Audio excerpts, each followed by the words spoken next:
رحم اللہ من قرأ الفاتحہ۔ بسم اللہ الرحمن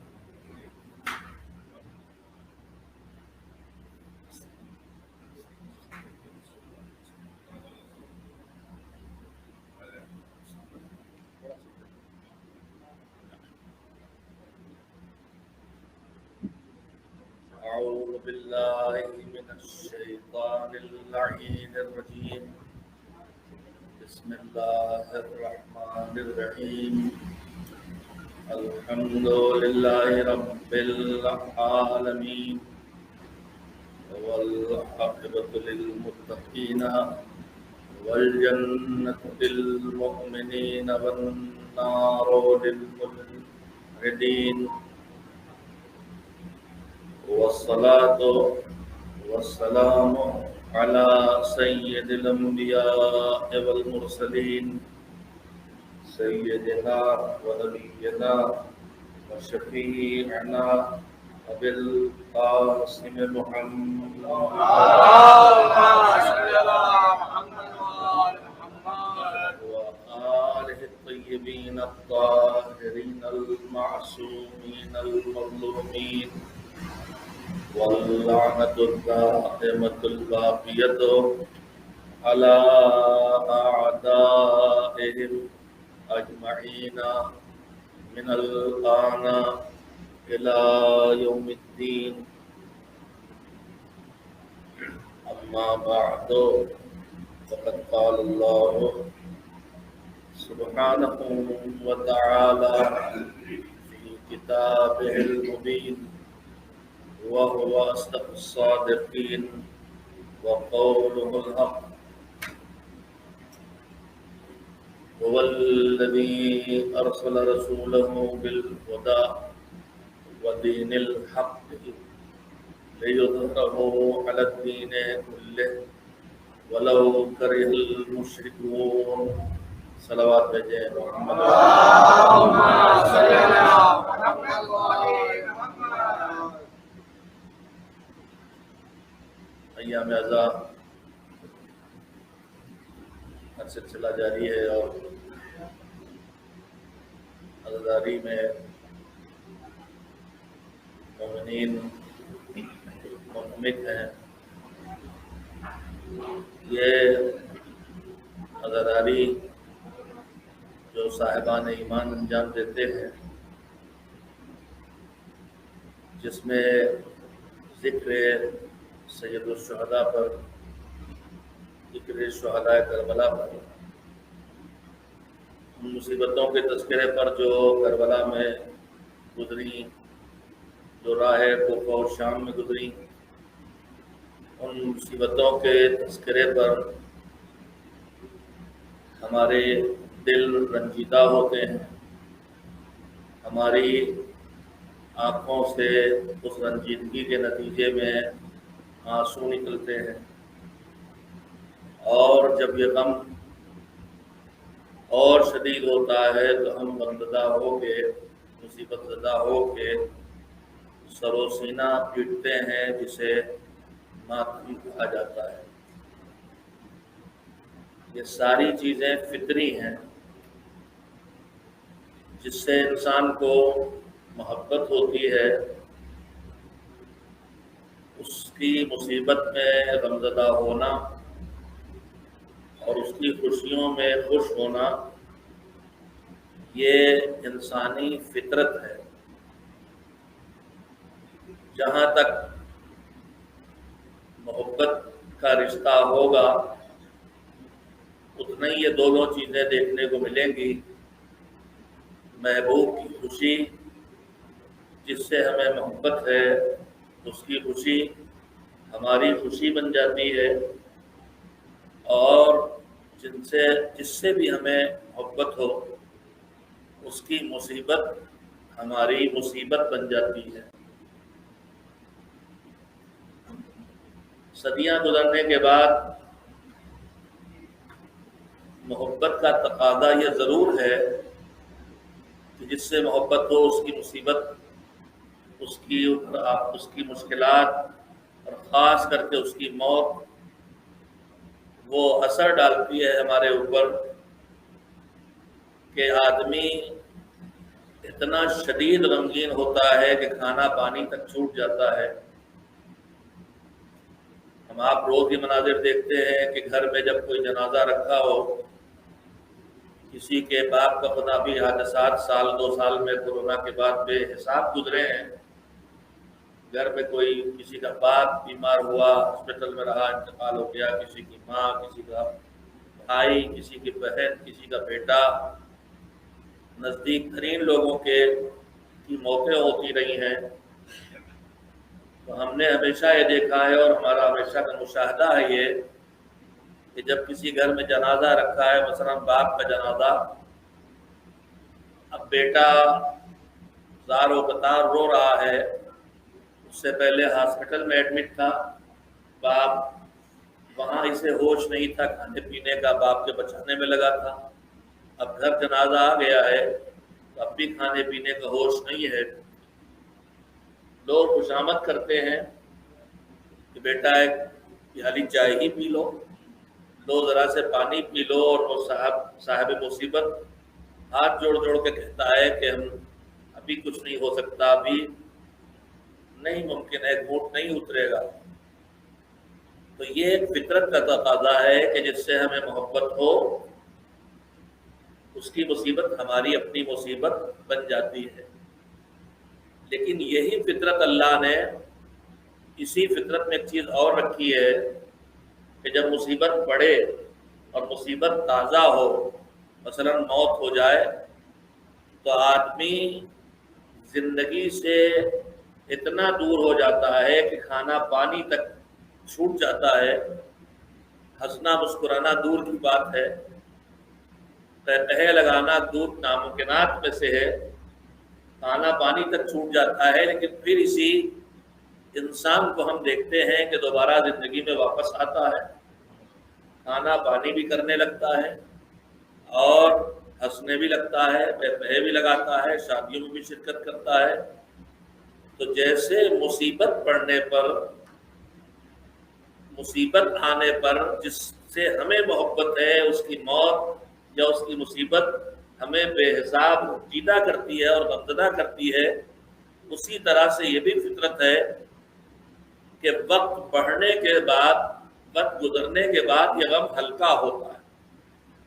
جوان کی موت ماں باپ کے لیے بہت دشوار ہوتی ہے، لیکن دھیرے دھیرے یہ مصیبت بھی ہلکی ہوتی ہے، اور 5 10 سال 15 سال اگر گزر جائیں تو بہت کم ہلکا ہو جاتا ہے، اور موت جوان کی خدا نہ کرے کسی بزرگ ماں باپ کو دیکھنا پڑے، لیکن یہ نظام قدرت ہے کہ یہاں ماں باپ کے سائے سے، آپ اللہ سے گزارش ہے ادھر خالی جگہ ہے، وہاں لوگ آنے کے لیے تھوڑا راستہ چھوڑ کے بیٹھے ہیں، اندر بھی بہت جگہ ہے، ایک صلوات بھیجیں۔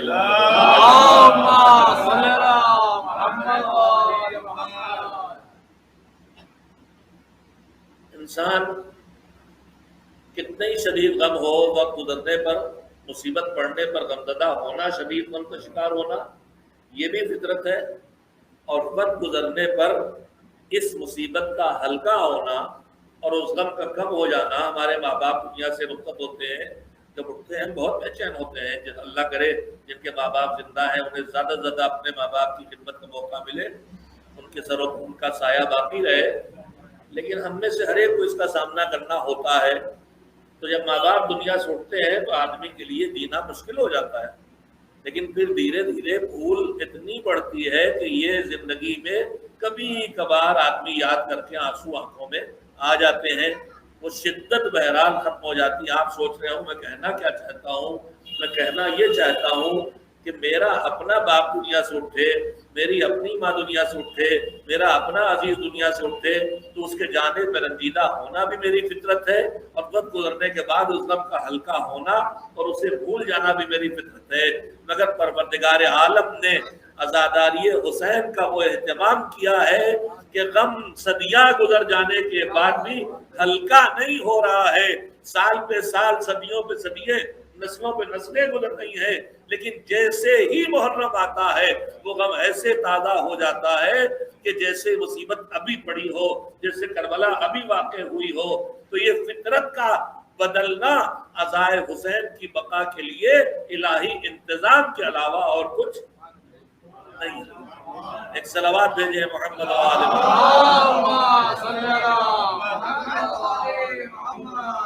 اور جب یہ الہی انتظام ہے تو پھر یہ دیکھنا ہوگا کہ پروردگار، میں نے ایک نمونہ آپ کے سامنے رکھا ہے، ورنہ ان ایام اعظام میں نے مسلسل گفتگو کی ہے کہ اللہ نے تمام عبادتوں میں سب سے زیادہ اہتمام کسی کی بقا کا اگر کیا ہے تو وہ عزائے حسین کا ہے۔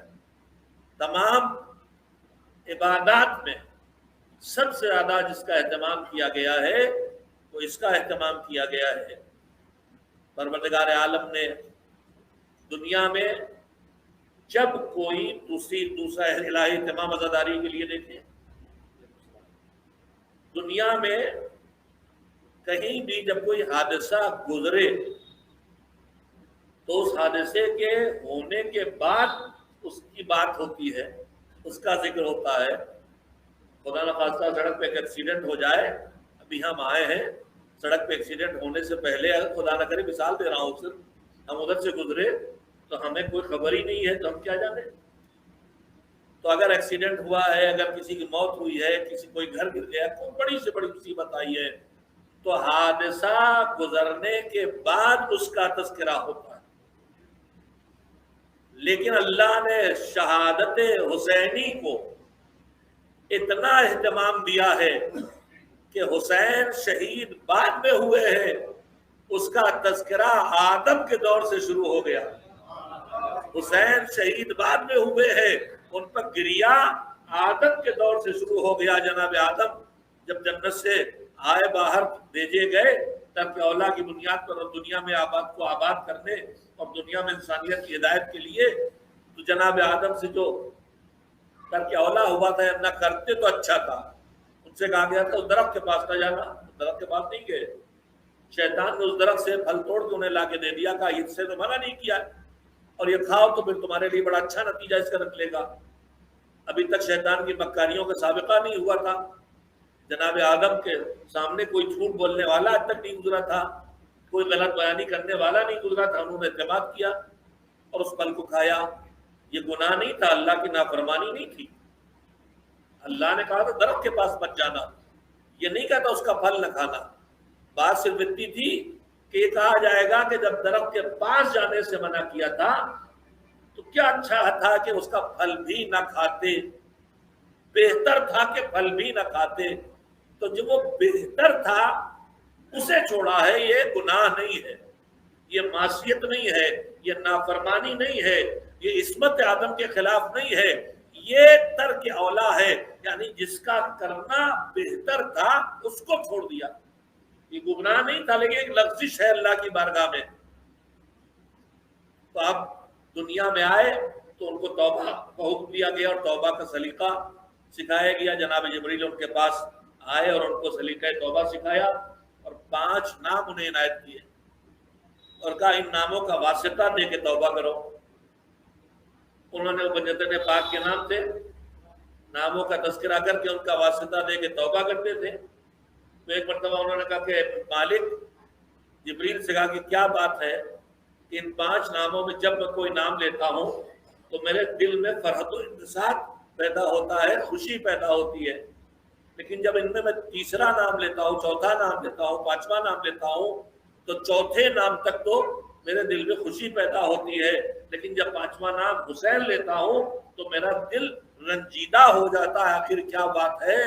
تو اس پر ادھر سے جواب ملا کہ یہ تمہاری نسل میں آنے والے آخری پیغمبر کا نواسا ہے جو کربلا میں بھوکا پیاسا شہید ہو گیا، اس لیے تم اس کا نام لیتے ہو تو دل رنجیدہ ہوتا ہے۔ حادثہ بعد میں ہونے والا ہے، ذکر پہلے سے کرایا جا رہا ہے۔ حادثہ بعد میں ہونے والا ہے، اس پر رنجیدگی کا اور عزاداری کا اہتمام پہلے سے کرایا جا رہا ہے۔ تمام نبیوں کی سیرت میں ہم سب سنتے رہتے ہیں۔ آج بعض جگہوں سے آواز اٹھتی ہے یہ گریہ، یہ رونا، یہ نوحہ، یہ ماتم، یہ بدعت ہے۔ میرے جوانوں تک کی باتیں پہنچتی ہیں، لہذا میں کسی پر تنقید کیے بغیر اپنے جوانوں کے لیے عرض کرنا چاہتا ہوں کہ علماء اسلام نے جو حدیث کی کتابیں لکھی ہیں ان میں سے علماء اسلام 6 حدیث کی کتابوں کو یہ مانتے ہیں کہ وہ کتابیں ہیں جن میں جو کچھ لکھا ہے وہ سب روایتیں صحیح ہیں، صحاح ستہ کہلاتی ہیں، صحیح مسلم، صحیح بخاری، صحیح ابن ماجہ، ترمذی، 6 کتابیں صحاح ستہ تمام علماء اسلام کے بیچ میں، برادران اہل سنت کے بیچ میں وہ معتبر کتاب ہے۔ ہم اہل بیت سے وابستہ لوگ، در اہل بیت سے وابستہ لوگ، ہم اس کے قائل نہیں ہیں۔ ہم صرف جس کے ایک ایک حرف کے اوپر یقین رکھتے ہیں کہ یہ صحیح ہے، یہ اللہ کا کلام ہے، اس میں کسی طرح کی ملاوٹ نہیں ہے، وہ اللہ کی کتاب قرآن مجید ہے، جس کے لیے ہمارا عقیدہ یہ ہے، عربی میں کہا جاتا ہے کہ ما بین الدفتین، یعنی یہ 2 دفتیاں ہیں جل کی، ان کے بیچ میں جو قرآن ہے اس کا ایک ایک حرف اللہ کا کلام ہے، نہ اس میں کچھ گھٹایا ہے کسی نے، نہ بڑھایا ہے کسی نے، اللہ کی طرف سے اس کی نگرانی ہے، اللہ کا کلام۔ بس اس کتاب کے لیے ہمارا عقیدہ ہے کہ کتاب اس میں جو کچھ ہے حرف بہ حرف صحیح ہے۔ اس کے علاوہ ہماری حدیث کی معتبر ترین کتابیں اصول کافی، تہذیب، استفسار، بحار الانوار، وسائل الشیعہ، ہزاروں کتابیں ہیں، لاکھوں حدیثیں ان میں لکھی ہیں، مگر شیعہ اثنا عشری اس بات کا قائل نہیں ہے کہ ان کتابوں میں ہر روایت صحیح اور معتبر ہے۔ ان کتابوں میں میں یہ بات اس لیے موقع ملا اس لیے کہہ رہا ہوں کہ آج ہمارے جوانوں کے درمیان ایک ایسے نظریے کو دوبارہ پنپایا گیا ہے جو نظریہ علمی طور پر ختم ہو چکا تھا۔ میں ذرا سے اس کی وضاحت کر دوں، ایک کام کی بات ہے تو آپ کی خدمت میں عرضی کر دوں، ایک صلوات بھیجیں محمد والے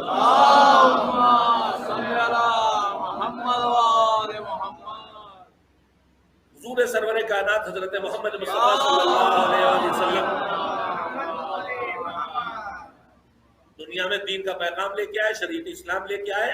اس کے 2 بڑے ارکان ہیں، ایک ہے قرآن کریم اور ایک ہے چہاردہ معصومین کی سیرت اور ان کے ارشادات، جو اگر اطمینان ہو جائے کہ معصوم کا ارشاد ہے تو اسے کہتے ہیں حدیث، اور اگر ان کے نام سے لکھا ہو اور ہم ابھی یہ نہ چیک کر پائیں کہ واقعی معصوم نے فرمایا ہے یا جو بعد میں کارخانے کھلے تھے بنی امیہ اور بنی عباس کے دور میں حدیثیں گڑھنے کی، ان میں سے گڑھا ہوا ہے، تو جب تک یقین نہ ہو جائے اسے کہتے ہیں روایت، تو ان سے اس کا منسوخ کر کے بات کہی گئی ہے۔ جب یقین ہو جائے کہ معصوم کا ارشاد ہے تب اسے حدیث کہتے ہیں۔ یقین ہونے کے اصول کیا ہیں؟ دیکھیے، ہم نے، آپ نے جس کتاب سے بھی حدیث اٹھائی، روایت اٹھائی، اس کتاب سے، چاہے کافی سے، چاہے بہار سے، چاہے تہذیب سے، چاہے استفسار سے، چاہے وسائل الشیعہ سے، ان ناموں کو آپ کسی حد تک مجلسوں میں سنتے رہتے ہیں، اور آج کل گڑھی ہوئی روایتیں اور حدیثیں گمراہ کرنے کے لیے مسلسل واٹس ایپ پہ ڈالی جا رہی معصومین کے نام پہ۔ اس لیے میں اپنے جوانوں کو ہوشیار کرنا چاہتا ہوں کہ خالی کہیں یہ لکھا دیکھ کے چھٹے امام نے فرمایا آپ عقیدت سے سر نہ جھکا لیں۔ آپ نے تو نہیں سنا ان سے، کہاں سے آیا ہے؟ اصول کافی سے۔ آپ تو خیر اصول کافی تک بھی نہیں گئے، لیکن یہ علماء کے ہاتھوں میں اصول کافی ہے، میں ان کی بات کر رہا ہوں۔ اصول کافی کے کلینی، محمد ابن یعقوب کلینی جو اس کے مؤلف ہیں، آتھر ہیں، وہ عصر غیبت کے ہیں، غیبت صغریٰ کے اور اس کے بعد کے، یعنی ان کی خود اہل بیت میں سے کسی سے ملاقات نہیں ہوئی ہے، اور انہوں نے کوئی بھی بات سیدھے معصومین سے، پیغمبر کی وفات کے 250 سال سے بھی زیادہ مدت کے بعد پیدا ہوئے، تو انہوں نے تو پیغمبر صلی اللہ علیہ وآلہ وسلم سے تو سنا نہیں کیا اس کی آواز تھوڑی بڑھائی جا سکتی ہے؟ کھینچ رہا ہے صلوات پہ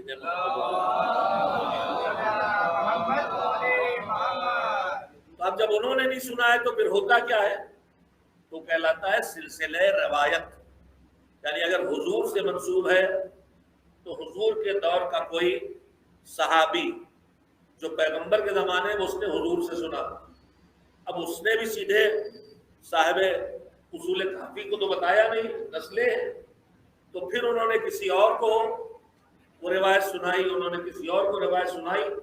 پیغمبر کے دور سے آخری 250 سال گزرنے میں کتنے راوی گزر جائیں گے؟ ظاہر ہے اگر ایک راوی نے دوسرے راوی سے بتایا تو 100 سال میں 4 5 6 راوی تو گزریں گے. 250 سال میں حضور سے منسوب جو روایت ہوگی اگر شیخ کلینی تک پہنچے گی تو 10 12 15 راوی اس میں آ جائیں گے.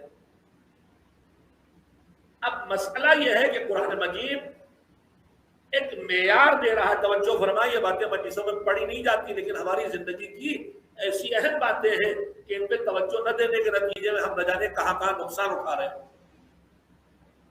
ہماری باتوں کانوں میں سنی ہوئی باتیں آتی، واٹس ایپ پہ، سوشل میڈیا پہ، فیس بک پہ، جگہ جگہ کوئی بھی کسی نام سے کچھ لکھ دیتا ہے. یا آپ سے میں کچھ بتاؤں آ کے کسی کے بارے میں کوئی خبر دوں، آپ مجھے کسی کے بارے میں کوئی خبر دیں، تو آیا مجھے آنکھیں بند کر کے اسے مان لینا ہے؟ اس کا کوئی معیار ہے؟ قرآن کریم نے اس کا کوئی معیار بتایا ہے؟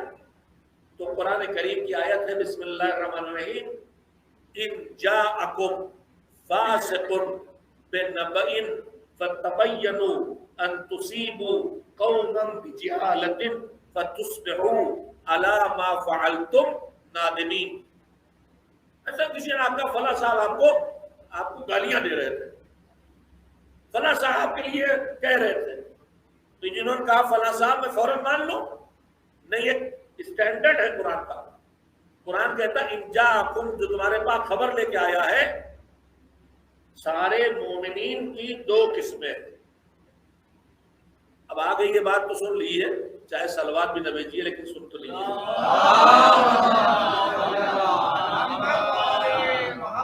یہ پہلی چیز ہے ایمان، اسلام. اس سے پہلے آدمی سب سے پہلے شروع ہوتا ہے کہ اللہ ہے کہ نہیں. اللہ ہے، کوئی خالق، کوئی رازق، کوئی پیدا کرنے والا، کوئی بنانے والا ہے کہ نہیں. عقل یہاں سے چالو ہوتی ہے. یہ دنیا خود سے بنی ہے، اس کو بنایا گیا ہے، یہاں سے شروع ہوتی بحث. اب عقل نے طے کیا نہیں، خود سے تو نہیں بنی ہے، کوئی بنانے والا، کوئی چلانے والا. نہ خود سے بنی نہ خود سے چلتی ہے. پھر وہاں عقل آتی ہے کہ نہ خود سے بنی نہ خود سے چلتی ہے، تو جو بنانے والا ہے وہ ایک ہے کہ کئی ہے؟ کوئی چلانے والے کئی ہے یا ایک ہے؟ مثلا ایک بنانے والا، ایک روزی دینے والا، ایک زندگی دینے والا، ایک علم دینے والا. ہمارے ملک میں ہی مذہب ہے، دھرم ہے جس میں ہر چیز کا بھگوان اور خدا الگ الگ ہے. تو اسلام کہتا ہے کہ ایک سے زیادہ نہیں ہو سکتے. کیوں؟ اور پرانا مشہور محاورہ ہے کہ ایک نیام میں 2 تلواریں نہیں آتی. ایک شہر میں 2 قاضی نہیں ہوتے، ایک شہر میں 2 حاکم نہیں ہوتے. اگر ایک گھر میں میاں بیوی برابر کے دونوں حاکم ہو جائیں تو روز جھگڑا ہوتا ہے. ایک کو تو بڑا ماننا ہی پڑتا ہے، یا میاں کی چلے گی یا بیوی کی چلے گی. اگر دونوں کی چلتی تو جھگڑا ہوتا ہے. دنیا کے ہر کارخانے میں، ہر جگہ فائنل کرنے والا ایک ہوتا ہے. تو قرآن مجید کہتا ہے کہ اگر 2 خدا ہوتے، لو کان فیہما آلہۃ الا اللہ لفسدتا، اگر اس زمین و آسمان کے چلانے والا ایک سے زیادہ ہوتا تو اب تک تباہ ہو چکے ہوتے. ایک کہتا ہے سورج نکلے، دوسرا کہتا ہے نہیں نکلے گا. وہ کہتا ہے لکھنؤ بارش ہوگا، نہ بارش نہیں ہوگی، ہم سے دعا کی لوگوں نے آج. وہ کہتا ہم سے دعا کی بارش، کہتا ہم سے دعا کی بارش نہیں ہوگی. کمار نے دعا کی بارش نہ ہو، کسان نے دعا کی بارش ہو. ہے واقعات. جناب نوح کے طوفان کے بعد کوئی بزرگ تھے، ان کے گھر میں بچے پیدا ہوئے، 2 بیٹیاں تھیں، بیاہ بھی ایک کسان کے ہاں ہے، ایک کمار کے ہاں، برتن بنانے کسگر کے ہاں، جو کپڑوں مٹی برتن بناتے ہیں. تو گئے پہلے اس بیٹی کا جس کی کسان سے شادی ہوئی تھی، کہا بیٹی کے حال کا بہت عمدہ فصل ہوئی ہے، ابا جان آپ کے داماد نے بڑی محنت کی، بارش ہو جائے تو ہم مالا مال ہو جائے گے. اب کمار کے ہاں گئی، جس کا داماد کمار تھا، اس سے کہا بیٹی کیا حال؟ کہا آپ کے داماد نے بڑی محنت کی، بڑے برتن بنا ڈالے، جیسے آج کل کچی اینٹ کے ابھی کاروبار چھوڑ دیے، ایک طرف اینٹ کے بھٹے بھی ہیں اور ایک طرف گیہوں کے کھیت بھی ہیں، دان گیہوں والا ہاتھ اٹھائے مالک پانی، اور بھٹے والے کھڑے مالک سوکھا۔ تو اس نے کہا کہ آپ کے داماد نے بڑی محنت کی ہے، بڑے برتن بنا ڈالے، ہم بہت پیسے والے ہو جائیں تو بارش نہ ہو۔ ایک کہہ رہا بارش ہو جائے اللہ کرم کرے، ایک کہہ رہا بارش نہ ہو۔ اس نے ہاتھ اٹھایا، پروردگار تو ہی دونوں کی باتیں پوری کر سکتا ہے، میرے بس کی بات نہیں ہے۔ تو یہ دنیا چلانا اسی کا کام ہے۔ ہم میں سے ایک بارش مانگ رہا ہے، دوسرا بارش روکنے کہہ رہا، ایک کہہ رہا گرمی، جیسے ہم اے سی میں سفر کرنے جاتے ہیں، 4 آدمی بیٹھے ہوتے، ایک کہتا ہے ٹمپریچر کم کرو بہت ٹھنڈک ہے، جو کبھی پہنچ گئے اے سی میں، ایک کہتا ہے ٹمپریچر بڑھاؤ بڑی گرمی لگ رہی ہے، جو ہمیشہ زندگی میں وہی اے سی میں گھسے رہتے ہیں۔ تو میرے عزیزو، قرآن کہتے ہیں لو کان فیہما آلہۃ الا اللہ لفسدتا، اگر زمین میں 2 حاکم ہوتے تو پھر یہ مٹ گئی ہوتی۔ تو اللہ ایک ہے، بنانے والا بھی ایک ہے، چلانے والا بھی ایک ہے، رازق بھی ایک ہے، خالق بھی ایک ہے۔ اب یہ ہے اللہ، یہ ہے رب۔ اس رب نے پوری کائنات بنائی ہے، سب سے پہلے نور محمدی صلی اللہ علیہ وسلم، اور اس کو حل کر کے اپنے تمام صفات جو ایک مخلوق کے اندر جتنی گنجائش ہے وہ ان کو دے دیے، اور انہیں پوری مخلوق تک روزی اور باقی چیزیں پہنچنے کا ذریعہ بنایا۔ معصومین نور پیغمبر خالق نہیں ہے، ذریعہ خلقت ہے۔ میں باتیں اس لیے کہہ رہا ہوں کہ آج کل انہی طرح کی ضعیف روایتوں اور آیتوں کا سہارا لے کے ہمارے جوانوں کو یہ بھی سمجھایا جا رہا ہے کہ ان کی زبانوں پہ آنے لگا علی رب۔ علی رب نہیں ہے، رب بس وہ ہے، علی رب وہ ہے۔ اب تو نوبت یہاں تک آئی کہ علی اللہ کہا جا رہا ہے۔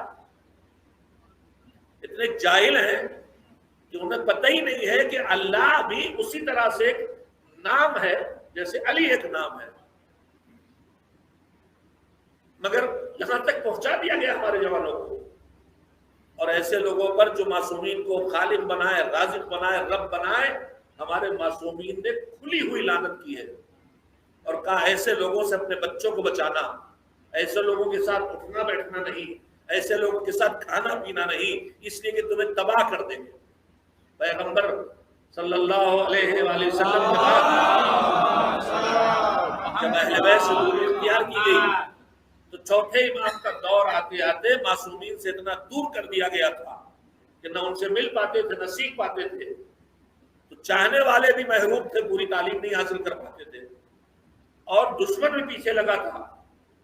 دشمن ایسی روایتیں گڑھتا تھا کہ جس میں معصومین کی توہین ہو، گڑھوائی جاتی بنی امیہ بنی عباس کی طرف سے، ان کے علم سے انکار، ان کے علم غیب سے انکار، ان کی نورانیت سے انکار۔ ایک طرف یہ ہوتا تھا کہ جتنے ہیں اس سے بھی نیچے لے آؤ، اور دوسری طرف کچھ چاہنے والے تھے جن کی اپنی اپنی الگ غرض ہوتی تھی، یا سادگی اور حماقت ہوتی تھی کہ جیسے ہم آپ کسی کے لیے سوچتے ہیں کہ اس کو ذرا آگے بڑھائیں تو اپنی موٹی عقل سے اس کو آگے بڑھانے کے لیے گڑھنے لگتے ہیں۔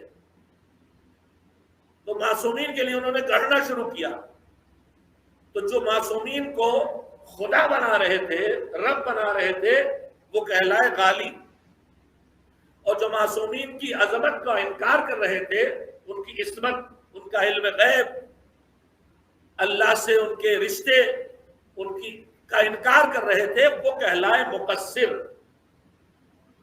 مقصر ہمیشہ بنی امیہ اور بنی عباس کے پیروکاروں میں ہوتے تھے، دشمنی میں گھٹاتے تھے۔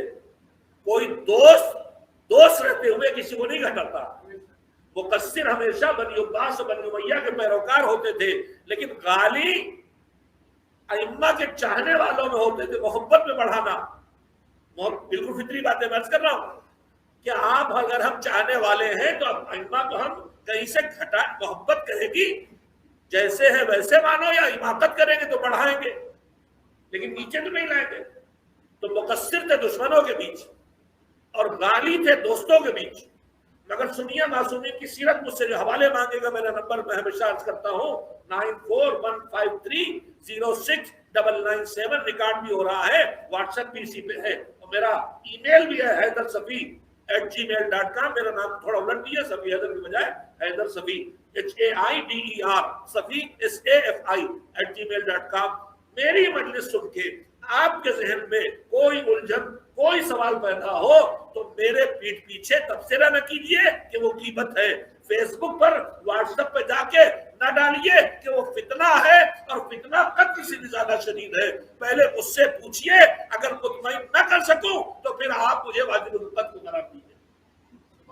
یہ نہ ہو کہ مجلس کے ٹکڑے کاٹ کے جوڑ دیے گئے کہ سفیر سے انکار کر رہے ہیں. آج اتنی مکاریاں ہو رہی ہیں. ہمارے بزرگ علماء نے دشمنان اہل بیت کی کتابوں کے جواب لکھے، تو وہ اتنے ایماندار ہیں کہ پہلے ان کی پوری بات لکھتے ہیں پھر اس کا جواب دیتے ہیں. ایسے خبیث ہمارے قوم میں پڑے ہیں کہ جو انہوں نے دشمن کی بات نقل کی ہے تاکہ اس کا جواب دے، اس دشمن کی بات کو اتارتے ہیں کہ ان کی کتاب میں فلاں جگہ فلاں پیج پر یہ لکھا ہے، تاکہ جوان بغیر پڑھے اس عالم کو گالیاں دے. اتنی مکاریاں آپ کے ساتھ ہو رہی ہے، زیادہ ہوشیار رہیے. مولانا جو تشریف لائیے، سب پہ ابواب بھی ہو سکتا ہے، راستہ بھی کھلا ہے.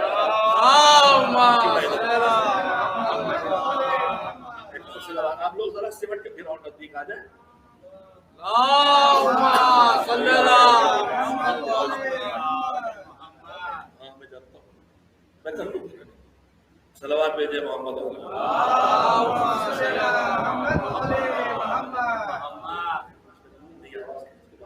صلوات بھیجے محمد.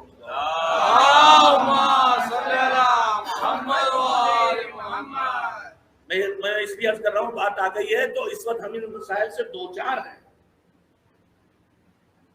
جو ایک طبقہ ہے جو انہیں دشمنوں میں مقصر تھے. میں پھر عرض کر رہا ہوں، اموی اور عباسی طبقے سے جڑے ہوئے لوگ مقصر تھے کہ ائمہ کو گھٹاتے تھے. ائمہ کے چاہنے والوں میں نہیں تو فطرت بھی نہیں ہے کہ چاہنے والے میں کوئی مقصر ہو، محبت میں بڑھائے گا. مگر سنیے معصومین کی سیرت. معصومین کی سیرت یہ ہے کہ امام نے فرمایا کہ اگر کوئی مقصر میرے پاس آئے اور آ کے معذرت کرے اور معافی مانگے تو میں اس کی اس معذرت کو قبول کر لوں گا. لیکن اگر کوئی غالی میرے پاس آ کے معافی مانگے تو قبول نہیں کروں گا. میں کہہ رہا ہوں حوالے میرے پاس ہے، جس کا چاہے آ کے اس سے نوٹ کر لے، اپنی آنکھوں سے دیکھ لے گا. کیوں؟ کہا اس لیے کہ مقصر جو ہمیں گھٹا رہا ہے اس نے نماز روزہ نہیں چھوڑا ہے، اس نے دین نہیں چھوڑا ہے، یہ دین پہ لگا ہوا ہے. ہمیں گھٹا رہا، معذرت کر کے ہمیں مان لے گا تو یہ دین پہ باقی ہے. مگر جو یہ غالی ہے اس نے ہماری محبت کے نام پر دین چھوڑ رکھا ہے. یہ نماز کا عادی نہیں ہے، یہ حج کا عادی نہیں رہ گیا، یہ خمس نہیں نکالتا ہے. اگر اسے ہم لے بھی آئیں گے تو یہ اتنا پکا اس بے دینی پہ ہو چکا ہے کہ ہماری معافی کے باوجود اس عادت کو نہ چھوڑے گا. لہذا مقصر کو معاف کر دے تو معاف کر دے، غالی کو معاف نہیں کرے. میرے جوان ہوشیار ہو کے چلے. اس وقت بہت بنام ولایت گمراہ کیا جا رہا، دشمن کی سازشیں محسوس کرے. ہمارے درمیان مسلمانوں میں فرقہ پیدا ہوا، 100-150 سال عمر ہے اس کی، وہابیت، جس نے امامت اور ولایت اور اہل بیت علیہ السلام کی دشمنی میں ہر عمل کو جو محبت کا تقاضا ہے، جو ولایت کے اقرار کا تقاضا ہے. مثلا ہم زیارت کرتے دور سے کریں چاہے قریب سے، جیسے جس کی عزیز کی قبر ہے اس عزیز قبر پہ آدمی جاتا ہے محبت میں، چاہے وہ کچھ نہ ہو عزیز. دوست احباب کی قبروں پہ جاتا آدمی محبت میں، تو محبت کا تقاضا ہم قبروں کی زیارت کرتے چاہے دور سے چاہے قریب سے. وہ کہتے ہیں شرک بدعت، ہر چیز پہ شرک اور بدعت. ان سے توسل کریں، ان کا وسیلہ بنا کے پہلے بس کا اللہ سے مانگے کا شرک بدعت. ان کی شفاعت کے قائل ہیں کہ ہم گنہگار ہیں بخشے نہ جائیں گے، مگر وہ ہماری سفارش کریں گے بخشے جائیں گے. شرک بدعت. زیارت شرک بدعت، توسل شرک بدعت، شفاعت کا نظریہ شرک بدعت. تو وہابیت میں انگریزوں کی ایجاد ہے، یا مسٹر ہمفرے کی ڈائری اردو میں بھی چھپی، ہر زبان میں چھپی نہ پڑھی اور پڑھ لی ہے. کیسے مذہب بنایا گیا، تھوڑا بہت آپ لوگوں کو پڑھنا چاہیے خود بھی.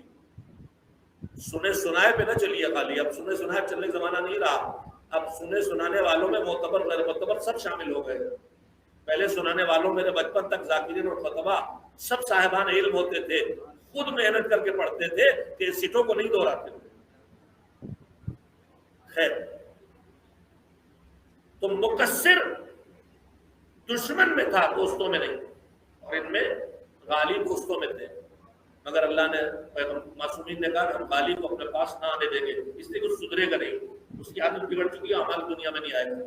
میں نے عرض کیا کہ دشمنی اس وقت چل رہی ہے، توجہ دے، جو دشمنی چل رہی ہے آپ کو دین سے ہٹانے کی ضرورت ہے، وہ دین سے ہٹانے سے پہلے دشمن نے جو انگریزوں کا کام تھا وہابیت ایجاد کی۔ وہابیت میں کیا تھا؟ توحید کے نام پر ولایت کے خلاف دماغوں کو زہر آلود کرتا۔ ولایت کا تقاضا محبت ہے، محبت کا تقاضا زیارت، قبروں پہ جانا، توسل کرنا، ان کو وسیلہ بنا کے دعا مانگنا، ان کی بارگاہ میں نظر پیش کر کے اللہ کی بارگاہ تک وسیلہ بنا کے پہنچنا، ان کو ذریعے قبولیت دعا بنانا، یہ ساری چیزیں ہر ایک کے لیے کیا شرک شرک شرک، یعنی وہ ولایت سے دشمنی پہ آئے تو بہانہ بنایا انہوں نے توحید کو۔ تھوڑا جاگ کے سنیے، سوئی کے سن رہے ہیں؟ ارے جاگ کے سنیے کہنے مطلب ایک آدھ صلوات بھی بھیج دی ہے۔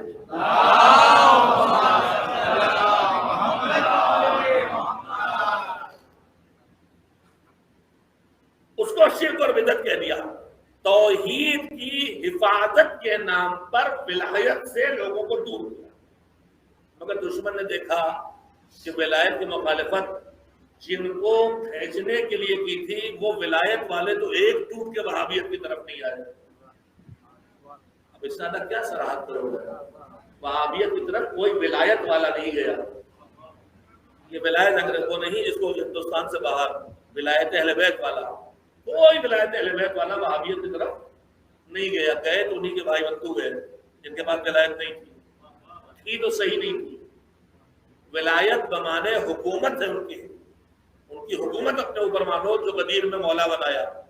جب ان کی حکومت اپنے اوپر مانو گے تب نہیں بیٹھو گے، اور خالی ان سے دوستی کا دم بھرو گے تو کسی وقت بھی بیٹھ سکتے ہو۔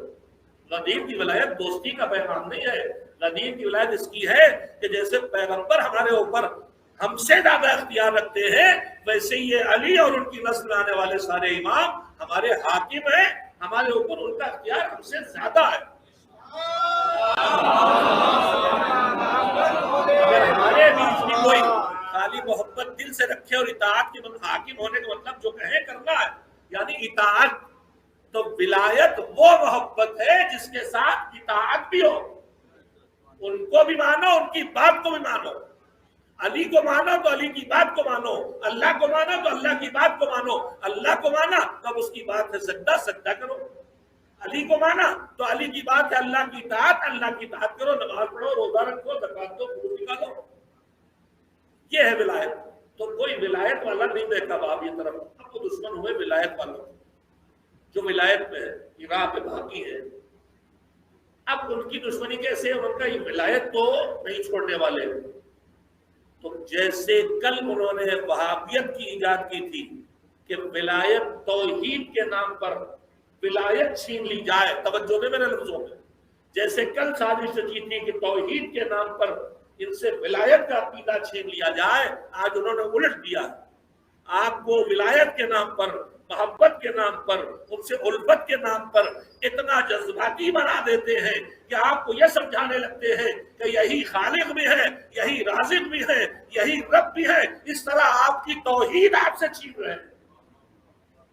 کل بنا میں توحید ولایت چھینی جا رہی تھی، آج براہ ولایت آپ کی توحید کو چھینا جا رہا ہے۔ ہوشیار رہیے گا، دین توحید کے اقرار سے چلتا ہے، توحید رسالت تک پہنچاتی ہے۔ جب رسالت سے گزرتا ہے تب ولایت و امامت کی منزل آتی ہے، اس سے پہلے نہیں آتی ہے۔ ایک صلوات بھیجے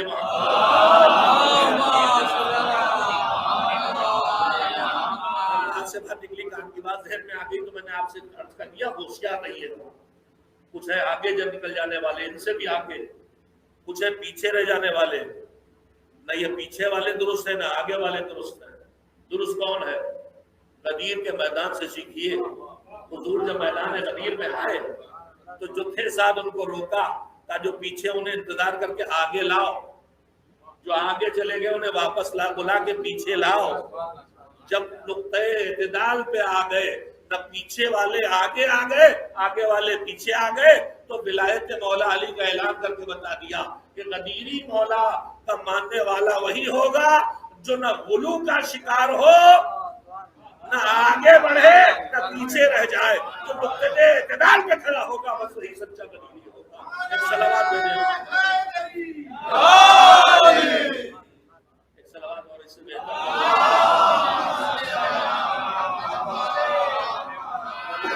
شروع کی تھی کہ ہر خبر پہ اعتماد کرنے ہوں۔ قرآن ایک سلیقہ سکھاتا ہے، اور وہ سلیقہ کیا ہے؟ جو روایات ہیں ہمارے پاس قرآن مجید کی آیتیں تو سب 100% یقینی ہے کہ قرآن کے جلد میں جو کچھ ہے یہ سب کا سب اللہ کا کلام ہے، نہ کچھ کم ہے اس میں، نہ کچھ زیادہ ہے، نہ کچھ بدلا ہے، نہ کچھ ادھر سے ادھر کیا گیا۔ جو آیت جہاں ہے حکم پیغمبر سے جو حکم خدا ہوتا تھا وہ آیت وہاں رکھی گئی۔ اس طریقہ یہ تھا کہ حضور پہ وحی نازل ہوتی تھی تو وحی لکھنے کے لیے کچھ لوگ ذمہ دار تھے، مولا علی اور جیسے وہ افراد جن پہ پیغمبر کو بھروسہ تھا، اور پیغمبر ان سے کہتے تھے یہ آیت فلاں سورے میں لکھ دو، یہ آیت فلاں سورے میں لکھ دو۔ کئی کئی چیپٹر کھلے رہتے تھے، اور جب ایک سورہ مکمل ہوتا پیغمبر کہتے تھے سورہ بند کر دو، نیا سورہ بسم اللہ سے شروع کرو۔ اور پیغمبر حکم خدا سے جہاں جو آیت لکھواتے تھے وہی آیت آج بھی لکھی ہوئی ہے۔ اور اگر کسی کا خیال ہے، کبھی کبھی مجلسوں میں سنتے ہیں آپ یہ والی آیت یہاں تھی وہاں یہاں نہیں تھی وہ، تو میں ان سے صرف یہ پوچھتا ہوں کہ اگر کوئی آیت آپ کو لگتا ہے کہ یہاں نہیں تھی تو اسے کہاں ہونا چاہیے وہ بتا دیجیے۔ ایک صلوات بھیجے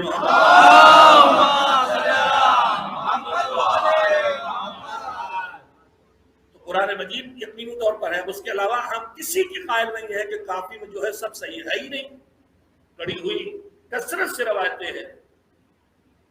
وہ بات درج کر رہا تھا کہ جب روایت سامنے آئے تو سب سے پہلے اس روایت کو بھروسہ کرے، تو اس کے لیے قرآن کہتا ہے ان جاءکم فاسق، اگر کوئی فاسق تمہارے پاس خبر لائے۔ فاسق کون ہے یہ عرض کر رہا تھا، میں نے عرض کیا تھا کہ مومن کی دو ہی قسم، ایک عادل اور ایک فاسق، کوئی تیسری قسم نہیں ہے۔ وہاں تک پہنچانے کے لیے عرض کیا کہ آدمی شروع ہوتا ہے اسلام سے انکار کرے گا ملحد، انکار کرے گا کافر، شرک کرے گا مشرک۔ خالی زبان سے دل کی گہرائی سے اقرار نہیں کرے، یا دل کے گہرائی سے بھی اقرار کرے لیکن 5 اصولوں کو نہ مانے، توحید، رسالت، قیامت کو مانے مگر عدالت الہی اور امامت کو نہ مانے، تو وہ مسلم کہلائے گا، مومن نہیں کہلائے گا۔ مومن وہ ہے جو توحید سے لے کے قیامت تک توحید، عدل، نبوت، امامت، قیامت، 5 دین کے اصولوں کو دل و دماغ کی گہرائیوں سے مانے۔ یہ ہے عقیدہ۔ عقیدہ وہ ہے جو دل کی گہرائیوں سے مانا جائے، مگر جب عقیدہ دل کی گہرائیوں میں بیٹھ جاتا ہے تو پھر انسان کا عمل اس عقیدے سے متاثر ہوتا ہے۔ یہ بتائیے عام طور پر ہم آپ مردے سے عموماً ڈرتے ہیں، قبرستانوں میں جانے ڈرتے، رات میں اندھیرے میں ہم سے کہا جائے قبرستان چلے جاؤ، وہ بھی نخلوں میں، بڑا مشکل معاملہ ہے۔ لیکن وہ جو غسال ہیں، جو قبر کھودتے ہیں، جو قبریں بناتے ہیں، وہاں وہی رہتے ہیں کہ نہیں ان کے بچے بیوی سب وہی رہتے ہیں۔ تو ہم کیوں ڈرتے ہیں، وہ کیوں نہیں ڈرتے؟ اس کی وجہ کیا ہے؟ اس کی وجہ یہ ہے کہ وہ وہاں اتنا رہے ہیں اور انہوں نے دیکھ لیا کہ یہ مردہ ہمارا کچھ نہیں بگاڑ پاتا، تو انہیں اطمینان ہے، ایمان ہے ان کا کہ یہ مردہ ہمارا کچھ نہیں بگاڑ سکتا۔ ہم بھی یہ کہتے ہیں کہ مردہ ہمارا کچھ نہیں بگاڑ سکتا، مر گیا بیچارہ اب کیا کرے گا، مگر منہ سے کہہ رہے ہیں، دل سے اس پر ایمان۔ اگر دل سے مانتے تو ہم بھی راتوں میں چلے جاتے، قبر کے اندر اترتے، رات بھر لیٹ رہتے۔ ہم آپ کا بھی اعلان کریں گے 10,000 روپے دیں گے، رات میں کوئی آدمی جا کے قبر میں لیٹے گا، بڑا مشکل ہے، مگر غسال سن لے، وہ قبر کا سن لے، ہمارے لاکھوں خرچ ہو جائیں گے، نہ جانے کتنے لیٹ رہیں گے۔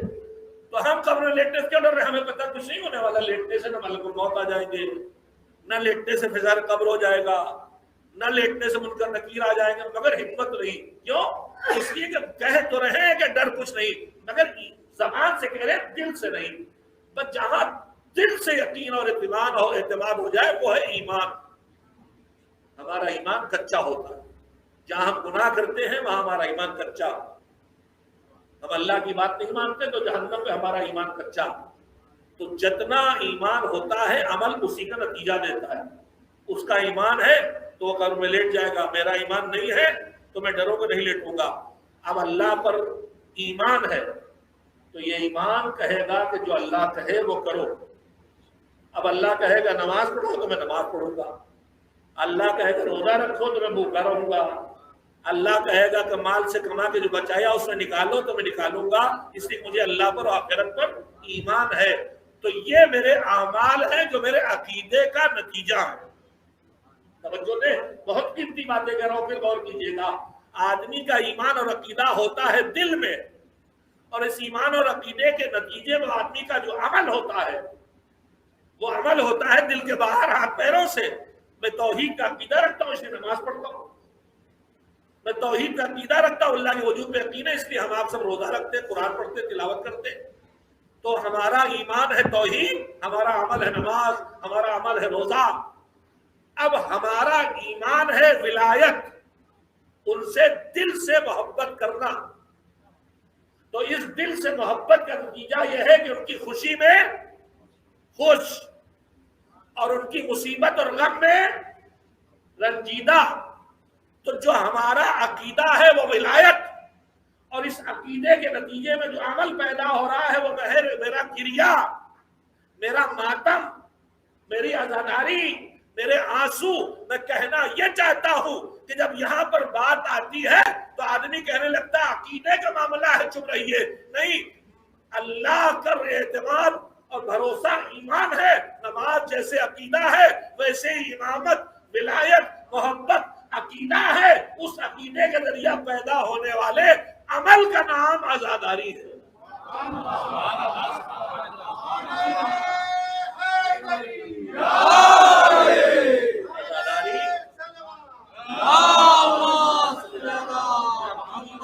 ولایت کا نتیجہ ہے۔ تو جب عمل ہے عزاداری، تو نظام مذہب یہ بتاتا ہے کہ ہر عمل کے لیے خدا نے حکم دے رکھا ہے، کیسے کرو کیسے نہ کرو۔ اور عمل کے لیے یہ کہا ہے کہ یہ سیدھے قرآن و حدیث سے خود طے کرو کہ یہاں اللہ نے ہم سے کیا کرنے کو کہا ہے اور کس سے روکا ہے، اور خود طے نہیں کر سکتے تو جاؤ اس فقیہ کے پاس جو سب سے زیادہ ماہر اور ایکسپرٹ ہو، اس سے پوچھو کہ میں کیا کروں کیا نہ کروں۔ عزاداری ہے عمل، اس میں ماتم بھی، اس میں نوحہ بھی، اس میں گریہ بھی، اس میں جلوس بھی۔ مجھے جا کے پوچھنا پڑے گا اس میں کیا کروں کیسے کروں، کیا نہ کروں کیسے نہ کروں۔ مجھے تقلید کرنا پڑے گی، یہ نہیں کہہ کے آگے بڑھ جاؤں گا یہ عقیدے کا معاملہ ہے۔ یہ عقیدے کا معاملہ نہیں ہے، یہ عمل کا معاملہ ہے۔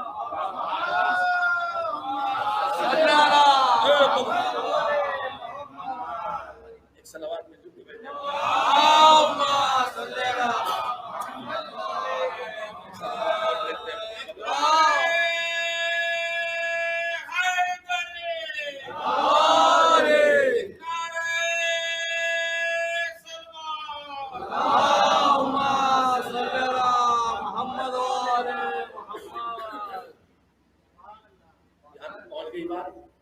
مومن آیا، مومن ہے کون؟ جو دل کی گہرائیوں سے پانچ اصول دین مانے۔ جب تک مومن صرف مانے مگر عمل کی منزلوں میں سرکشی کرے، توحید کا اقرار کرے، نماز نہ پڑھے، اللہ کو مانے، روزہ نہ رکھے، ولایت تو اس کے پاس ہے، امامت کا عقیدہ ہے، لیکن مجلس محفل کسی چیز سے کوئی تعلق نہیں، تو یہ ہے بے عمل۔ اگر ایمان کے تقاضوں پر عمل کیا جائے، یعنی جو وہ کہے وہ کیا جائے، جس سے روکے اس سے رکا جائے، یعنی واجب انجام دیے جائیں، حرام سے بچا جائے، تو یہ کہلاتا ہے تقویٰ۔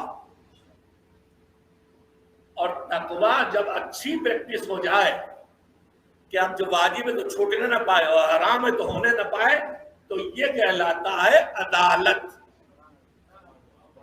آدمی ایمان سے آگے بڑھ کے عمل کی منزل میں آئے، واجب کرے، حرام سے بچے، کم سے کم اتنا کرے تو آیا تقوی تک۔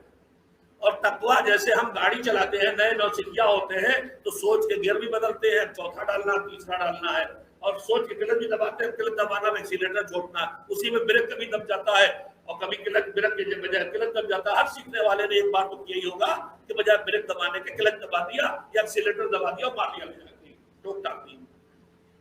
لیکن یہی آدمی موبائل پہ بھی کام کر رہا ہے، ایس ایم ایس بھی ڈال رہا ہے، کھڑا دھڑ گیئر بھی بدل رہا، بریک بھی لگا رہا ہے، اسٹیئرنگ بھی گھما رہا، سب کیے جا رہا۔ تو جب یہ عمل مہارت بن جائے تو کہلاتا ہے عدالت۔ نماز کے لیے شرط ہے صرف نہیں، نماز کے لیے عادل ہونا شرط، گواہی کے لیے عادل ہونا شرط، جہاں جہاں اللہ نے کوئی کام رکھا مسلمان کے دل میں کا عادل ہونا چاہیے۔ تو اس کا مطلب اللہ کیا چاہتا؟ خالی مولوی عادل نہ ہو، پوری قوم کے لوگ عادل ہوں۔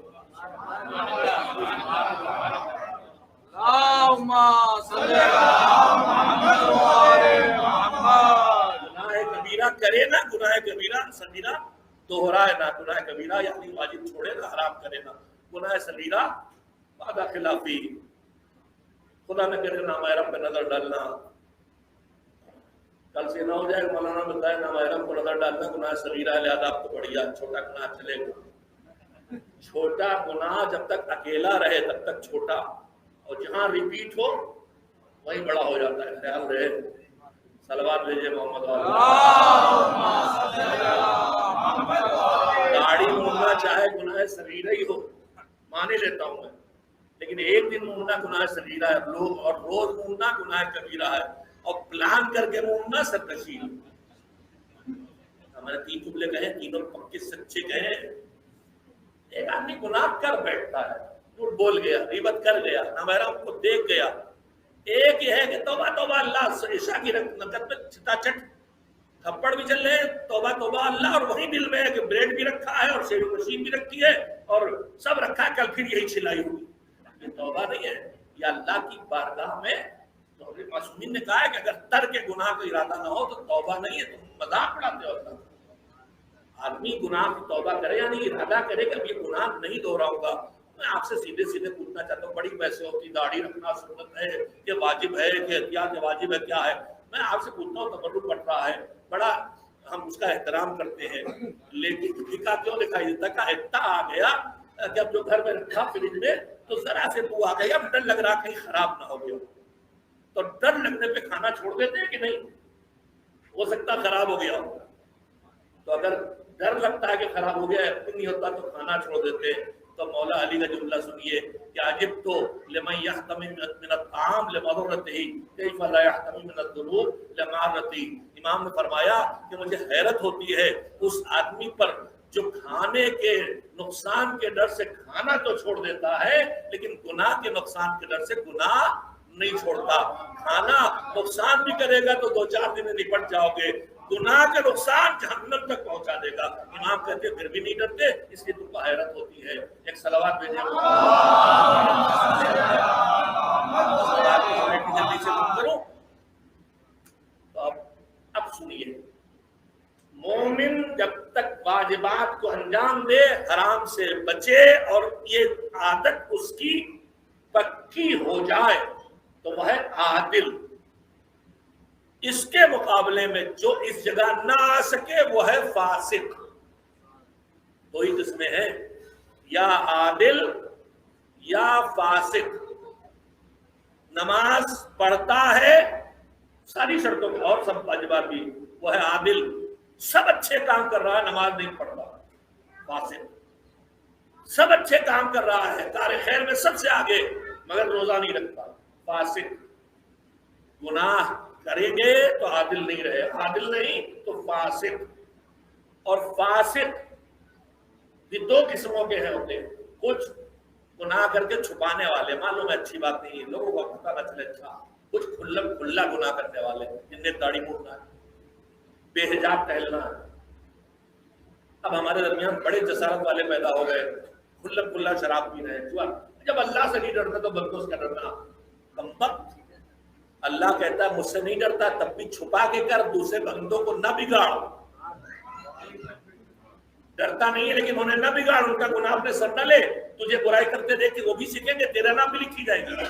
6 پارے کی آیت یہ ہے لوگ اکثر کہتے ہیں صاحب میں تو کھل کے کہتا ہوں ہاں بالکل میں ایسا برا ہوں، میں مکار نہیں ہوں. نا، قرآن کہتا ہے لا يحب اللہ الجہر بالسوء، تم برائی کرو تو اسے پھیلانے اور کھل کے بتانے اور لوگوں کے سامنے لانے کو اللہ قطعاً پسند نہیں کرتا. تم چھپاؤ اسے، پھیلاؤ گے تو دوسرے اس کو سیکھیں گے.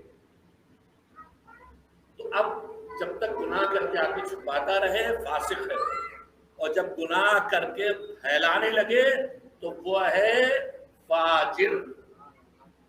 یزید کے لیے مطالبہ بیعت جب کیا تھا مدینے میں ولید نے، تو امام نے جو انکار کیا تھا اس انکار میں اپنا تعارف کرایا تھا کہ میں کون ہوں، اور پھر یزید کو پہچانوایا تھا کہ یزید کون ہے، اور پھر بتایا تھا کہ میرے جیسا یزید جیسے کے آگے سر نہیں جھکائے گا، اس کے حوالے اپنے آپ کو نہیں کرے گا، اس کے ہاتھوں اپنے آپ کو نہیں بیچے گا.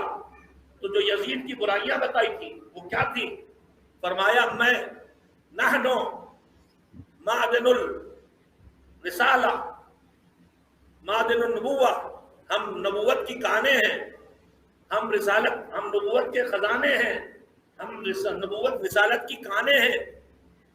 محبت الملائکہ، ہمارا گھر ملائکہ کے اترنے کا اڈا ہے، ان کی آمد و رفت کی جگہ ہے. ہم سے اللہ نے شروع کیا ہے، ہم پہ اللہ ختم کرے گا. خلقت میں پہلے ہم، آخری ہم.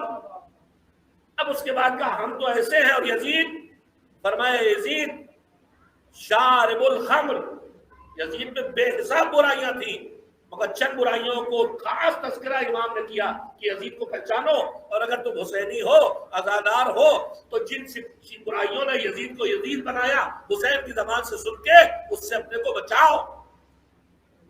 میں یہ بات اس لیے کہہ رہا ہوں کہ انتہائی بد نصیبی کی بات ہے کہ ہمارے درمیان اکا دکا قاتل پیدا ہو جاتے تھے.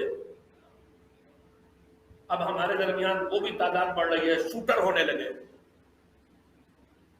پہلے کوئی پیتا پلاتا تھا تو چھپا کے، اب یہ لعنت ہمارے محلوں میں اتنی بڑھ رہی ہے کہ محلوں کی گلیوں میں گزریے تو بوتلیں پڑی ملتی، شادیوں کے بعد بوتلیں پڑی ملتی. سنیے جن صفتوں نے یزید کو عزیز بنایا ہے، اللہ کرے ان کانوں تک پہنچے. میں آپ ہی کے درمیان 50 سال سے زندگی بسر کر رہا ہوں. غربت تھی تو حیثیت نہیں تھی یہ سب کرنے کی، محفوظ تھے. پیسہ آیا ہے تو بلائیں آ گئی ہے، خاص کر کے جو باہر جا کے کما رہے ہیں وہ پیسے بیچارے شدید ترین محنت ان گلف کے ملکوں میں وہ کرتے میں جانتا ہوں.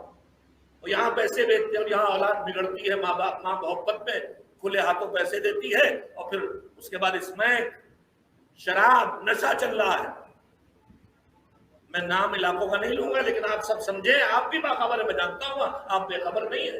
ہمارے محل میں مصیبت ہے، یہاں سے لے کے جہاں میں رہتا ہوں وہاں تک پوری مصیبت چھائی ہوئی ہے نشے کی. سنیے یزید کی برائیوں میں جو امام نے چند برائیاں گرائی کیا تھی؟ کہ یزید کی پہلی صفت یہ ہے شارب الخمر، شرابی ہے، نشہ کرتا ہے. دوسرا کیا ہے؟ قاتل النفس المحرمہ، ان کا قاتل ہے جن کا قتل کرنا حرام ہے. تیسرا کیا ہے؟ امام نے صفتیں بیان کی، فاسق، فاسق ہے یزید. ابھی میں نے آپ سے کیا عرض کیا؟ یا آدمی عادل ہے یا فاسق ہے. امام نے کہا یزید فاسق ہے، میں پلٹ کے نہیں کہوں گا. امام نے کہا یزید فاسق ہے، تو فاسق کے لیے لفظ آ سکتا ہے کہ نہیں پلٹ کے؟ سوچیں ہم.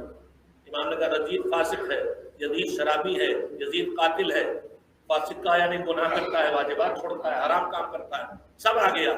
لیکن پھر فرمایا معلن بالفسق، یزید فاسق ہے، حرام کرتا ہے، واجبات چھوڑتا ہے، اور اپنے فسق کا اعلان بھی کرتا ہے. کھلم کھلا بیٹھ کے شراب پیتا ہے، کھلم کھلا جوا کھیلتا ہے، کھلم کھلا گانے سنتا ہے، فاسق بھی ہے اور اعلان بھی کر رہا ہے. تو یزید کی 4 صفتوں کا امام نے تذکرہ کیا ہے. حسینیوں جاگو، خود کو ان سے بچاؤ کہ جن برائیوں نے یزید کو یزید بنایا تھا اور جنہیں مٹھانے حسین نکلے تھے اور قربانی ہوئی. دعا کرو کہ محرم کے طفیل میں، عزاداری کے طفیل میں حسین کو یاد کرنے کے طفیل میں ہمارے معاشرے سے برائیاں ہٹیں، ہمارے جوان ان برائیوں سے خود کو بچائیں۔ ایک صلوات بھیجے محمد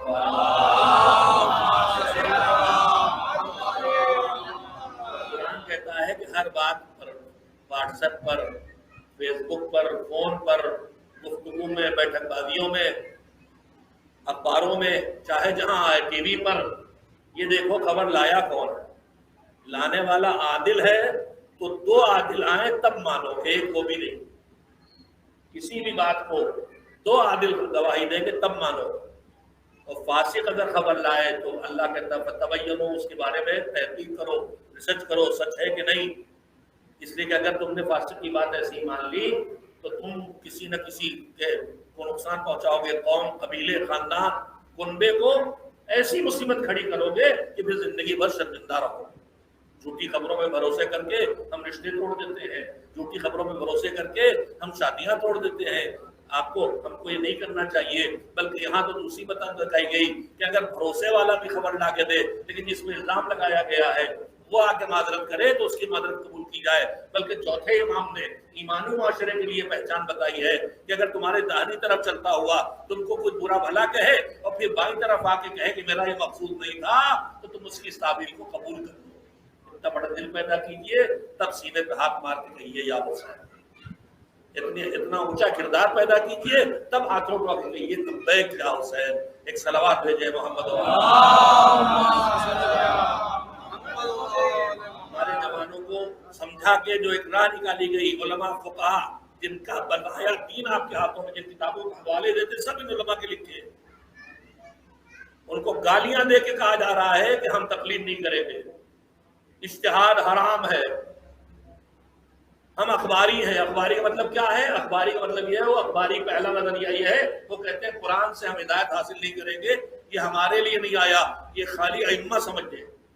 قرآن میں صریح لفظ ہے ہدی للناس، سارے انسانوں کی ہدایت کے لیے، ہدی للمتقین، متقین کی ہدایت کے لیے، کہیں نہیں لکھا کہ امیر المتقین، امام المتقین کی ہدایت کے لیے۔ تو قرآن کہنا سب کے لیے آئے، وہ کہتا بس معصومین سمجھیں گے، پہلی تو صریح ہے، قرآن کے خلاف نظریہ ہے۔ اور پیغمبر نے فرمایا کہ جو بات قرآن سے ٹکرائے اسے دیوار پہ مار دو، ہم نہیں کہہ سکتے، ہم کبھی ایسی بات نہیں کہیں جو قرآن سے ٹکرائے۔ دوسرا کیا ہے؟ دوسرا نظریہ یہ ہے کہ جتنی روایتیں ہیں سب صحیح ہے۔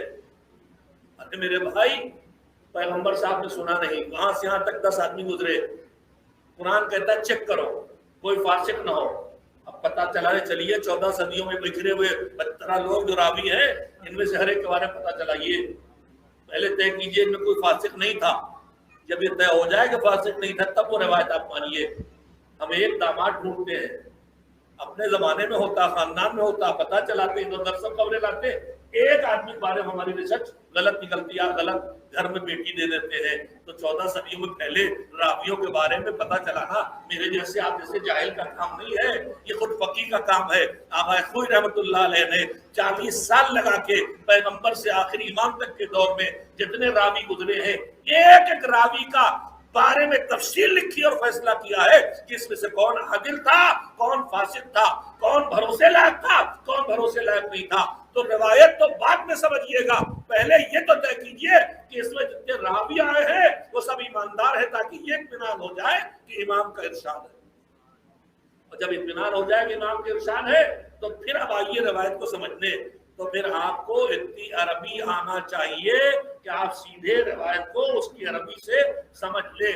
آپ اگر ترجمے سے سمجھیں گے تو آپ اردو کا ترجمہ بھی نہیں پڑھ پاتے، کہاں سے اخباری ہو جائے۔ اور ترجمہ اگر آپ نے پڑھ بھی لیا، ترجمہ اگر آپ نے پڑھ بھی لیا تو جو وہ سمجھا ہے ترجمہ کرنے والا وہی آپ نے مان لیا، اسی کو تو تقلید کہتے ہیں۔ تقلید تو یہی ہے نا کہ جو وہ آیت سے سمجھے، روایت سمجھے وہ مان لو، تو جو اس نے ترجمہ کیا وہ سمجھا وہ مان لیا ہے۔ تو پھر فرق کیا ہوا؟ آپ بھی تقلید کر رہے ہیں، ہم بھی تقلید کر رہے ہیں، مگر آپ تقلید کر رہے ہیں میرے جیسے عام تھوڑا سے جانکار کی جس سے ترجمہ کیا ہے، اور میں تقلید کر رہا ہوں اس کی جو سب سے زیادہ قابل انسان ہے قرآن اور حدیث کو سمجھنے والا۔ صلوات بھیجیے محمد۔ اس سے بہت لے لیا آپ کا، میں نے چاہا تھا ایام ادا چل رہے ہیں، مجالس چل رہی ہیں، تو اس عزاداری کا جو مقصد تھا وہ مقصد یہی تھا، اللہ نے اس کا خصوصی اہتمام کیا کی عزتداری کے ذریعے، حسین کے تذکرے کے ذریعے، حسین کی قربانی کی باتیں کر کے وہ مقصد ہماری نگاہوں کے سامنے آ جائے جس کے لیے انہوں نے قربانی دی تھی، اور وہ مقصد تھا دین کا بچانا اور دین کی حفاظت کرنا اور دین کو پھیلانا، اور اس کے لیے انہوں نے وہ سب قربان کر دیا۔ ان ایام میں جب تذکرہ آتا ہے تو میری نگاہوں کے سامنے مصیبتوں کے وہ سلسلے آ جاتے ہیں جو مصیبتیں کربلا کے میدان کے بعد ہوں گے۔ کربلا والوں کی پیاس بجھ گئی جب شہید ہو گئے، کربلا والوں کے زخم ختم ہو گئے جب شہید ہو گئے، کربلا والوں کو گرمی سے نجات مل گئی جب شہید ہو گئے، مگر جو اسیر ہیں انہیں پانی کب ملا، انہیں کھانا کب ملا، کتنا ملا، ان کو دیار پلایا گیا، جب تک کہ وہ مدینے نہیں پہنچ گئے اس وقت تک انہیں کبھی جی بھر کے نہ کھانا ملا نہ کبھی پانی ملا۔ اور ان میں اسیروں میں بھی جو مدینے پہنچ گیا وہ اور بات ہے کہ اگر جناب رباب زندہ رہی تو دھوپ میں بیٹھی، لا کہا گیا صاحب بیٹھیے، اپنے بچے کو یاد نہیں کرتی تھی، کہتی تھی میرا سردار حسین، تپتی ہوئی ریت تو ان کی لاش پڑی تھی، تپتی ریت تو ان کی لاش پڑ گیا، آئی کو سے بیٹھو۔ زینب نے زندگی بھر کربلا کے میدان سے لے کے مدینے تک ہمیشہ اپنے بھیا کو یاد کیا، اپنے بچوں کو کبھی ماتم نہ کیا۔ آ گئی بات جو اسیران حرم کی سردار ہے جس نے ساری قربانیاں دی بغیر چادر کے، گئی درباروں میں تاکہ دین کا پیغام پہنچائے، اس کی یاد منا ہے۔ چہلم گزر گیا ہے، حسین کا قافلہ مدینے واپس آ چکا ہے۔ حسین کا قافلہ جب مدینے پہنچا تو زینب اپنے بھیا کے گھر میں رہی۔ آخر ایک وقت آیا کہ جب جناب عبداللہ نے کہا اپنے گھر چلو، زینب گھر آئی تو کیا صورت ہوئی ہے وہ دو خطروں سے لے۔ کربلا کے میدان میں 10 محرم کو سب گود کے بالوں کو بھیج رہے تھے، جاؤ قربانی دو، جاؤ قربانی دو۔ لاشیں آتی تھیں، مائیں آتی تھیں، لاشوں پہ بیٹھ جاتی تھیں۔ جب اور محمد شہید ہو گئے، لاشیں اٹھا کے لایا حسین اور عباس، خیمے میں لا کے رکھے۔ عباس سب جھکائے کھڑے ہیں، بہن بھائی شرمندہ ہے کہ جوان بھائی کے ہوتے ہوئے تمہارے گود کے بالے شہید کر دیے گئے، مگر زینب نے اپنے بچوں کا ماتم نہ کیا۔ لاشوں کے درمیان سجدہ شکر میں پیشانی رکھی، مالک تیرا شکر کہ تم نے ہماری قربانی کی۔ وقت گزرا 11 محرم آئی، قافلہ چلا، ادھر سے گزارا گیا جدھر لاشیں پڑی ہیں، بیویوں نے وارثوں تک خود کو پہنچایا اونٹوں سے گرا کے۔ زینب نے بھی اپنے آپ کو اونٹ سے گرایا، بھیا کی لاش دیکھا، مرثیہ پڑتی ہوئی چلی۔ رسول اللہ آپ پہ ملائکہ سماوات درود و سلام بھیجے، اور آپ کے نواسے کی لاش خاک و خون میں ڈوبی ہوئی زمین پہ پڑی ہے، اور آپ کی بیٹیوں کے سروں پہ خاک ہے، چادریں چھین لی گئی۔ مرثیہ بھیا کا پڑھ رہی تھی، مرتبہ بھیا کی وصیت یاد آئی، چلتے چلتے کہا تھا بہن میری امانتوں کا خیال رکھنا۔ اب جو مڑی تو دیکھا وقت کا امام کے چہرے پہ زلزلہ، بیٹا کیا حال ہے؟ کہا اماں، ارے کیسے دن کو سنبھالوں، فوجی ہوں بیٹا ہوں، جوان ہوں، بابا کی بے گناہ پر لاش پڑی ہے۔ یہاں بھی زینب نے بھیا کا ماتم کیا اور محبت پہ ڈالی۔ قافلہ شام پہنچا، زندان میں رکھا گیا، آزادی ملی۔ زینب نے کہا مجھے یزید سے جا کے کہو کہ آزادی ہے تو ہمیں ایک گھر فراہم کرا دے تاکہ اب ہم اپنے بھیا کو رو لیں۔ اس سے پہلے روتے تھے تو جانے لگتے تھے، تو تمہیں کرسا دے دے۔ دودھ کا سامان آیا، جو بستر کھینچی تھی اس پہ بٹھایا، کرسا دینا شروع کیا۔ ایک مرتبہ شہداء کے سر آنا شروع ہو گئے۔ جس جوان کا سر آتا ہے اس کی وارث بیوی گود میں لے لیتی ہے۔ ننھے سر سے سر کو رباب نے اٹھایا، ابا جیسے جوان بھائی کڑیل جوان کے سر کو ام کلثوم نے اٹھایا۔ 2 جوانوں کے کٹے ہوئے سر رکھے ہیں۔ شام کی عورتوں نے باتیں شروع کی، لگتا ہے کہ ماں زندہ نہیں ہے، ورنہ ایسے حسین بچوں پہ ماتم ضرور ہوتی۔ زینب نے کہا یہ نہ کہو، ارے ان کی ماں میں زندہ ہوں مگر میں اپنے بھیا کا ماتم کروں گی، اپنے بچوں کو ماتم نہ کروں گی۔ قافلہ شام سے کربلا آیا، زینب نے اونٹ سے ان کو گرایا۔ بھیا کی قبر سے پہلی بار ملاقات ہوئی تھی، سینہ رکھ کے گریا کیا، جب تک رہی بھیا کا ماتم کرتی رہی، بچوں پہ نہ روئی۔ مدینے آئی،